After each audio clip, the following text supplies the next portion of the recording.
ሰው ባንዴ ላይ ይላል እንደ እከብ። እስኪ ትነሳታለህ እንደ ቃል ተነስተህ እስኪ እናይሃለን ብለው በመቃብሩ ላይ የተንጎራደዱ ከሰባ በላይ የሆኑ ሰዎች ወታደሮች ከበውታል። አቤት የትንሣኤው ኃይልና ግርማ ወታደር የሚያስቆመው አይደለም። የክርስትና ኃይል እንደዚህ ነው ወገኖች። አያችሁ፣ ይፍረስ አይፍረስ፣ ይበስብስ አይበስብስ፣ መበሰለስና ለመበስበስን ያሸንፍ አያሸንፍ፣ በዚህ ላይ ስልጣን ይኑረው አይኑረው፣ ይህንን ድል ይንሳ አይንሳ ደፍረን ለመናገር አቅም አይኖረንም። ለምን? እሺ 3 ቀን አደረገው። ምን አለ ከረምረም ቢል የበለጠ ሊያስደንቀን 30 ቀን የበለጠ ሊያስደንቀን እንደ መስቀሉ 300 ቀን 300 ዓመት ወይም 300 ቀን ቢያደርገው አይሻልም ነበር? ከረምራ ብሎ እጃችንን በአፋችን ደግሞ ባስጫንን ምን ነው? ይህም ጥሩ ጥያቄ ነው። በስመ አብ ወወልድ ወመንፈስ ቅዱስ አሃዱ አምላክ አሜን።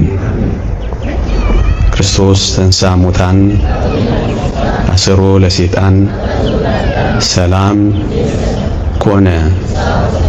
ክቡራን አበው ካህናት፣ ሊቃውንተ ቤተ ክርስቲያን፣ መምህራነ ወንጌል፣ ዘማሪያን፣ የተወደዳችሁ የሰንበት ትምህርት ቤት ደቀ መዛሙርት፣ ምዕመናንና ምዕመናት በልዑል እግዚአብሔር ስም እንደምን ሰነበታችሁ?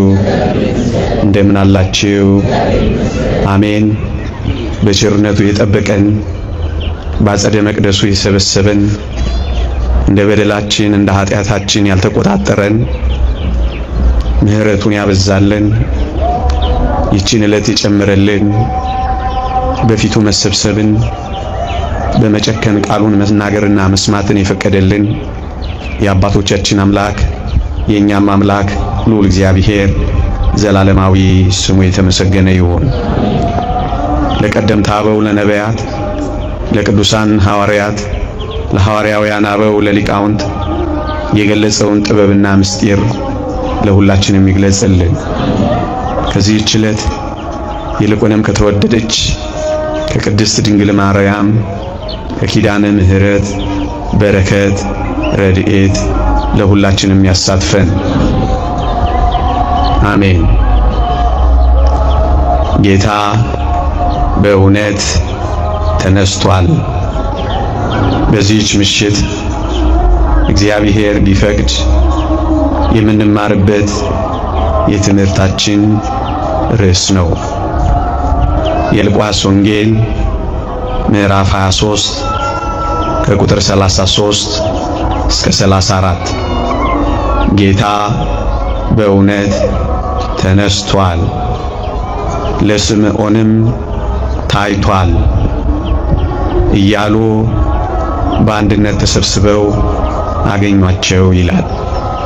እኔ ከዚህ ኃይለ ቃል ጌታ በእውነት ተነስቷል በሚል ርዕስ የትንሣኤውን የምስራች በትንሣኤው ሰሙን መነጋገር ይገባልና ጥቂት ደቂቃዎች በዚህ ርዕስ አቆያችኋለሁ።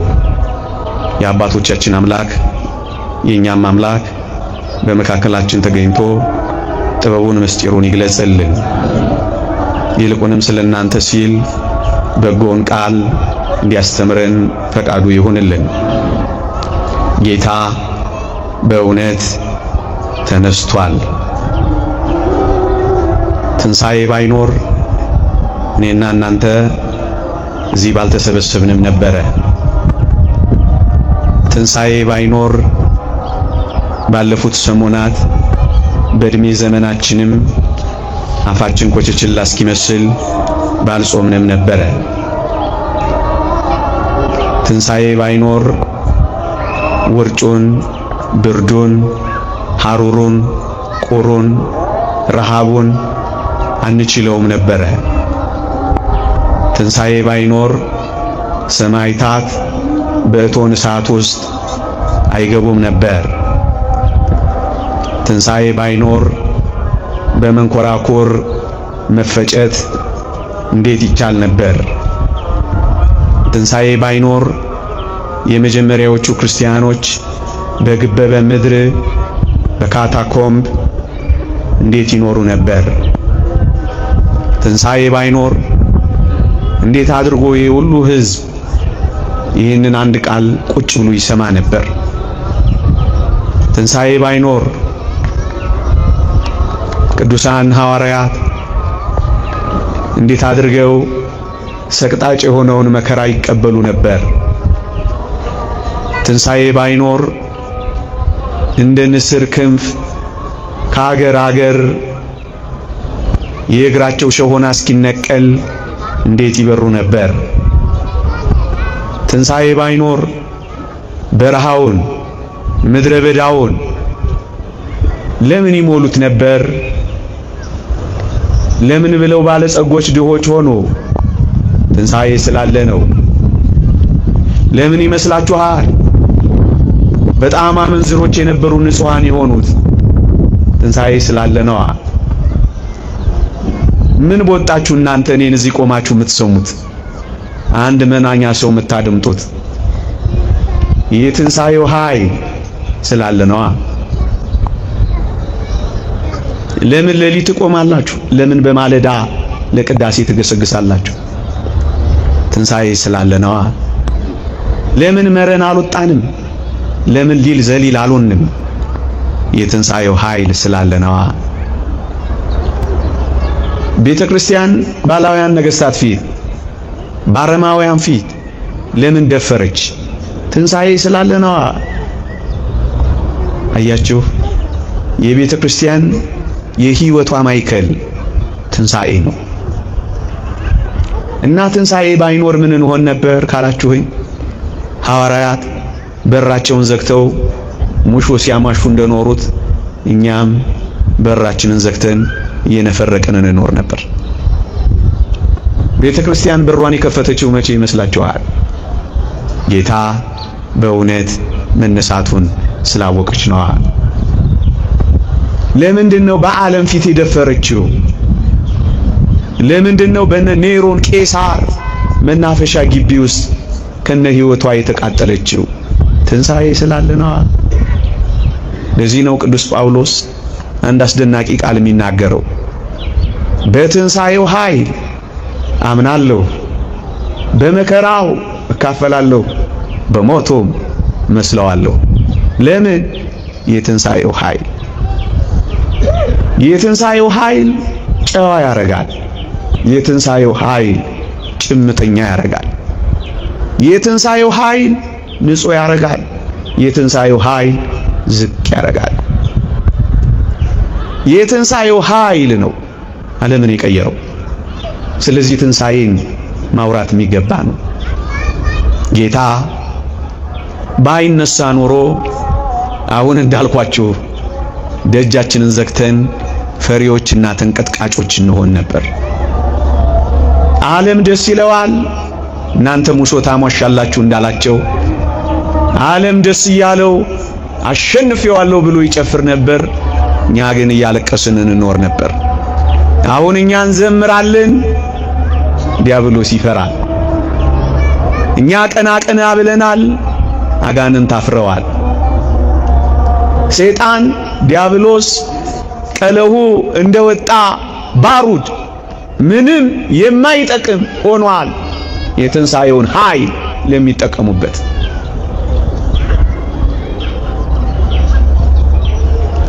ይህ የቤተ ክርስቲያን ዋናዋ አዋጇ ነው።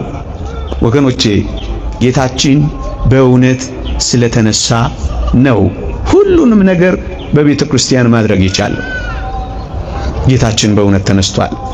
ታዲያ ምን አዲስ ነገር ልትነግረን ነው? ማለዳ ማለዳ አዲስ ነዋ። የቤተ ክርስቲያን የሕይወት ማዕከል ነዋ። የወንጌል ትኩረት ነዋ። አራቱም ወንጌላት የተለያየ ነገር በተለያየ አቅጣጫ ቢያስተምሩም በትንሣኤው ግን ተባብረዋል። በትንሣኤው ነው የደመደሙት። ትንሣኤው የቤተ ክርስቲያን ሕይወት ነው።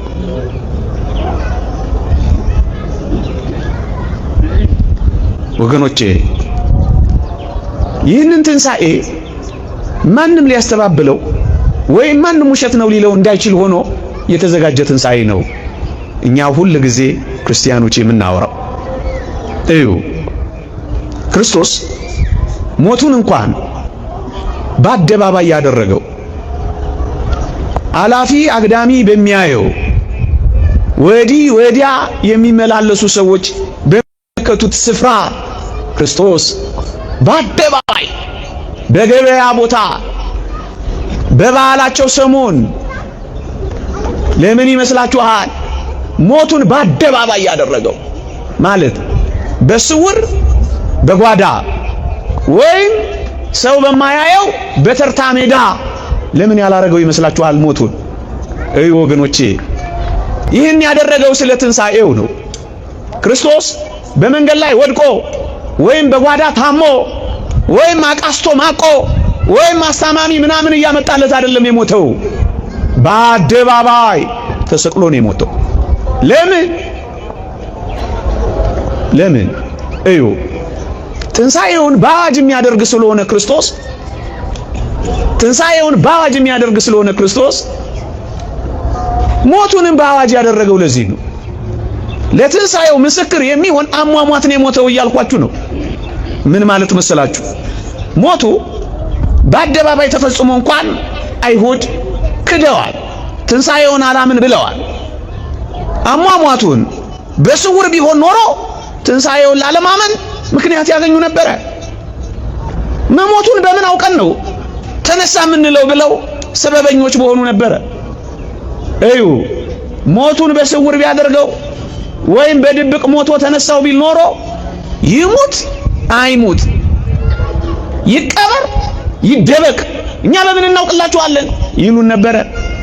አያችሁ ሰበበኞች እንዳይሆኑ፣ ምክንያት ፈጣሪዎች እንዳይሆኑ፣ ያለ ሰበብ ዓለምን ሲያስቀር ምክንያታቸውንም አፍ ሲያዘጋ ሞቱን በአደባባይ ያደርጋል። ለምን? ትንሣኤውን በአደባባይ ስለሚገልጣል። ማለት ምን ማለት መሰላችሁ? ትንሣኤውን በአዋጅ የሚያደርግ ከሆነ ሞቱንም በአዋጅ ነው ያደርግ የሚገባው። ምክንያት የሞተው ነው የተነሳው፣ የገደልነው ነው ሕያው የሆነው፣ የቀበርነው ነው ሞትን የረገጠው መባል አለበት። ክርስቲያኖች አያችሁ አሟሟቱ እንኳን ላነሳሱ የተመቸ ነበር እያልኳችሁ ነው። አንደኛ የዚህ ጥልቅ ምክንያት ሞቱ ምስክሮች ካሉ ትንሣኤው ምስክሮች እንዲኖሩት አድርጎ ነው የሞተው። አያችሁ ይሄንን ማን ሊክድ ይችላል? ገለውታል፣ ሰቅለውታል፣ ቀብረውታል። ያው ራሱ እንደሚነሳ ለማረጋገጥ ሞቱን እንኳን በአደባባይ ያደረገው ለትንሣኤው የተመቸ መደላደል ሲፈጥር። እስኪ ልጠይቃችሁ ክርስቶስ በድንገት ተገልጦ ተነሳው ቢል ወይም ለሞቱ ምንም ምስክር ባይኖር እንዴት የታመነ ሆኖ ይኖር ነበር ትንሣኤው? ይሙት ይገደል ይኑር አይኑር ክርስቶስ የሚባል ይታወቅ አይታወቅ በማይታወቅ ሕዝብ መካከል ድንገት ተነስቶ ከሞት ተነሳው ቢል አጭበርባሪ ነው ከመባል ያለፈ ነገር አይኖረውም ነበር። አያችሁ የሞተውን የተነሳው የተቀበረው ነው ሕያው የሆነው ድንጋይ የዘጉበት ነው በአደባባይ የታየው አበቃ ያሉት ነው የቀጠለው። ይሄንን እንዴት ሊክዱት ይችላሉ ወገኖቼ? ለዚህ ነው ጌታችን በእውነት ተነስቷል። ማንም ሰበብና ምክንያት እንዳያገኝ ዓለም የሚያመካኘው ነገር እንዲያጣ ሌላ ምን እንዳደረገ ታውቃላችሁ? እዩ ክርስቶስ እንደ ሞተ ወዲያው የተነሳ እንዳይመስላችሁ 3 መዓልት 3 ሌሊት ታዲያ በመቃብር መቆየት ለምን አስፈለገው? ይሄ ምርጥ ጥያቄ ነው። ክርስቶስ ኃይሉን ለመግለጥ እሺ አይሙት፣ ግን ኃይሉን ለመግለጥ ወዲያው አይነሳም ነበር? ይችላል። ለምንድነው ግን እንደ ሞተ ወዲያው ያልተነሳው? ለ3 ቀን በመቃብር የቆየው የዚህ ምክንያቱ ምንድነው ካላችሁኝ፣ አሁንም ጌታችን በእውነት እንደተነሳ ለማረጋገጥ ነው። አይሁድም ሮማውያንም ፈላስፎችም በዚህና በሚመጣው ዘመን የሚነሱ ከሃዲያንም በእውነት አልተነሳም ብለው እንዳይሉት ምክንያት እያሳጣ ነው። እንዴት እዩ እንደ ሞተ ወዲያው ቢነሳ ኖሮ ምን የሚል ሰበብ ሊፈጥር እንደሚችል ታውቃላችሁ? ይሄ ፈላስፋ ዓለም እንዴ መች ሞተ? ሞትን እኮ ሙሉ ለሙሉ ደግሞ አልተቀበለም። መከራው ራሱ ላይ ወጣ። ሕማሙም ፌንት አደረገው። ለጥቂት ጊዜ ደም አሰከረው። በቃ ወደቀ። ከዚያ ወዲያው ተነሳ። ታዲያ ይሄ ሞተ ማለት ይቻላል ብለው ይከራከሩ ነበር። ይሄን ሰበባቸውን ጥርቅም አድርጎ መንገድ ሲዘጋባቸው የተወደደ መድኃኒታችን ወዲያው መነሳት እየቻለ ወዲያው የተነሳ እንዳይመስላቸው እና ምን አደረገ? 3 መዓልትና 3 ሌሊት በመቃብር በመቆየት በእርግጥም የሞተው እንደተነሳ አረጋገጠ።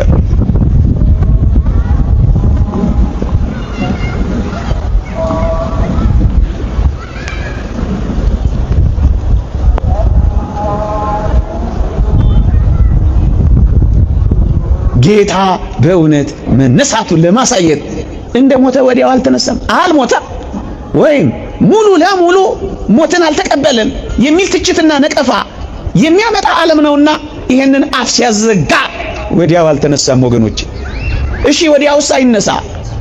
አንድ ቀን ብቻ ቆይቶ አይነሳም? ለምን 3 ቀን መጠበቅ ያስፈልገዋል? ይሄንን ለማሳመን ከሆነ አንድ ቀን ተቀብሮ ገና በአንድ ቀን ቢወጣ አይሻልም? አይሻልም። ለምን? እዩ መሞትን ማሸነፍ ብቻ አይደለም የክርስቶስ ዓላማ እና ከዚህ ፈቀቅ ያለ ዓላማ አለው። አዎ ምን? መፍረስን፣ መበስበስን፣ ሙስና መቃብር የማይነካው ድል የሚነሳ መሆኑን ጭምር መረጋገጥ አለበት ለዓለም። ስለዚህ 3 መዓልት 3 ሌሊት መቆየት አስፈለገው። ወዲያ ወጥቶ ቢሆን አያችሁ ይፍረስ አይፍረስ፣ ይበስብስ አይበስብስ፣ መበሰለስና ለመበስበስን ያሸንፍ አያሸንፍ፣ በዚህ ላይ ስልጣን ይኑረው አይኑረው፣ ይህንን ድል ይንሳ አይንሳ ደፍረን ለመናገርም አቅም አይኖረንም፣ ለትንታኔም አይመችም። ለትችታቸውና ለነቀፌታቸው ሰበብና ምክንያት ያገኛሉ። ይህንን ሲያሳፍር ነው አንድ ቀን እንኳን ያልሆነው ያላደረገው። እና ለምን 3 ቀን አደረገው ካላችሁኝ በአይሁድ ልማድ 3 መዓልት 3 ሌሊት ከቆየ ታስታውሳላችሁ 4 ቀን ሆኖታል ይሸታል የተባለ መቃብር ታስታውሳላችሁ ያላዛርን። አዎ ያኔ ያበቃለታል። ያኔ መፍረስ መበስበስ ይጀምራል። ያቺ ቀን መታ ሳይፈርስ ሳይበሰብስ መፍረስን መበስበስን ድል ነስቶ እንደተነሳ ለማሳየት ነው 3 ቀን እስኪሆን ድረስ ክርስቶስ የጠበቀው። ሌላውን ሁሉ ምሳሌ ትተነው አያችሁ ሰበብና ምክንያት ዓለም የለው ክርስቶስ አልተነሳም ለማለት። ለዚህ ነው ወንጌላችን የሚያመካኙት አጡ ይላል። የእውነት በቅጥነተ ሕሊና ለሚመረምር ሰበብና ምክንያት የለውም። ኢየሱስ ክርስቶስ ከሞት አልተነሳም፣ ሞትን ድል አልነሳም የሚልበት ዓለም ኃይል የለው። ለምን እሺ 3 ቀን አደረገው? ምን አለ ከረምረም ቢል የበለጠ ሊያስደንቀን 30 ቀን የበለጠ ሊያስደንቀን እንደ መስቀሉ 300 ቀን 300 ዓመት ወይም 300 ቀን ቢያደርገው አይሻልም ነበር? ከረምራ ብሎ እጃችንን በአፋችን ደግሞ ባስጫንን ምን ነው? ይሄም ጥሩ ጥያቄ ነው። ይሄም ምርጥ ጥያቄ ነው። የተወደዳችሁ ኦርቶዶክሳውያን ብዙ ጊዜ በመቃብር ደግሞ ለምን እንዳልቆየ ታውቃላችሁ? ዓለምን ሰበብ እያሳጣ ዓለምን ምክንያቱን እያራገፈ በአንጻሩ ግን ወዳጆቹን ደግሞ የማይጥል አምላክ ነው። ለምን ካላችሁኝ አሁንም ይሄን ያደረገው ስለ ወዳጆቹና ስለ ጠላቶቹ ነው። ጠላቶቹና ማን? የሰቀሉት ናቸው። እዩ ብዙ ጊዜ በመቃብር ቆይቶ ቢሆን ኖሮ ክርስቶስ አሁን እንዳልኩት 30 ዓመት 300 ቀን 300 ዘመን ቆይቶ ቢሆን ኖሮ ምን ይሆን እንደነበር ታውቃላችሁ? ሰው ከጊዜ ብዛት የተነሳ ያየውን ይጠራጠራል። ጊዜው ሲረዝም ጊዜው ሲበዛ ያየውን ይጠራጠራል። የሰማውን ይዘነጋል። የሆነውን ነገር ፍጹም አድርጎ ይረሳዋል። አያችሁ ሰቃዮቹ እንዳሉ በዚያ የተሰበሰበው ሰው ሳይርቅ የገደሉት እጆቻቸው ገና የገዳይ እጆቻቸው ገና እየጮሁባቸው ሳይረሱት ሳይዘነጉት ወዲያው ተገልጦ ሊያሰፍራቸው ይገባል። ትናንት ወዲያ የገደለው ማለት አለባቸው። ይሄ ምን ማለት መሰላችሁ? በሌላ ዘመን ወይም በዚህ ዘመን ወይም ከ300 ዓመት በኋላ እንደመስቀሉ ወይም ከ300 ቀናት በኋላ ገዳዮቹ በሌሉበት ሰቃዮቹ በሌሉበት ቢነሳ ኖሮ ግራ ከማጋባት በቀር ፋይዳው ምን ይሆን ነበር? ምክንያቱም ላላዩት ላልሰሙት እንዲያው ቢገለጥ ኖሮ ግራ ይገባ ነበር። የሞቱ የአይን ምስክሮች እያሉ ግን ከተገለጠ ያን ያሳማኝ ሆና። ለዚህ ነው ሳይረሱት ሳይዘነጉት ደግሞ ሳይጠራጠሩት ብዙ ዘመን ሳይቆይ ወዲያው የተነሳው። ለዚህ ነው ኤስ ምክንያት ለማሳጣት ነው። ዓለምን ሰበብ አልባ አድርጓታል። አልቀበል ብሎን ነው እንጂ አዋጁ እውነት ነው። የሞተውን የተነሳው የተቀበረው ነው መቃብር ረግጦ ድል አድርጎ የተነሳው።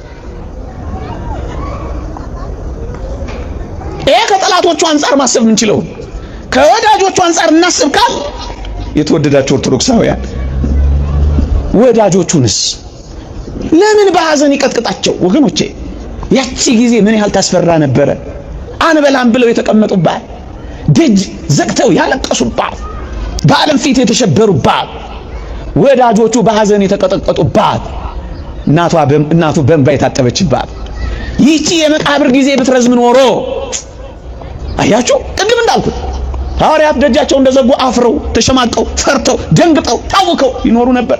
አይሁድስ እንደጨፈሩ ድል አደረግን እንዳሉ እንደፎከሩ ይኖሩ ነበር። በጥልቅ ምስጢር ግን ሞት እንደሳቀ የሰው ልጅ እንዳለቀሰ ይቀር ነበር። አሁንስ በሞት ላይ መፎከር ጀመረ ክርስትና። በሞት ላይ የሚፎክር እንደ ክርስትና ያለ ማን ነው ወገኖች? ሞት የተናቀ ሆና ሕፃናት እንኳን ሳይቀሩ ሞት ናቁት። እነ ቅዱስ ቂርቆስ አንተ ሞት መጫወቻ ሆነ፣ ደፈሩት። በባህርና በየብስ ሰይፍ ይቀዳደዱ የነበሩት ሟቾች ሆኑ። ሞት ተናቃ። ሞት ሆይ መውጊያ የታለ? ሲኦል ሆይ ድል መንሳትህ የታለ? ብላ ቤተ ክርስቲያን መዘመር ጀመረቻ። ሞት በክርስቶስ ሞት ተዋጣ፣ ድል በመነሳት ተሸነፈ።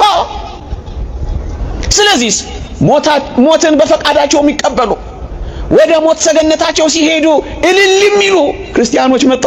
ለምን? የሞት አስፈሪነት ተወገደ።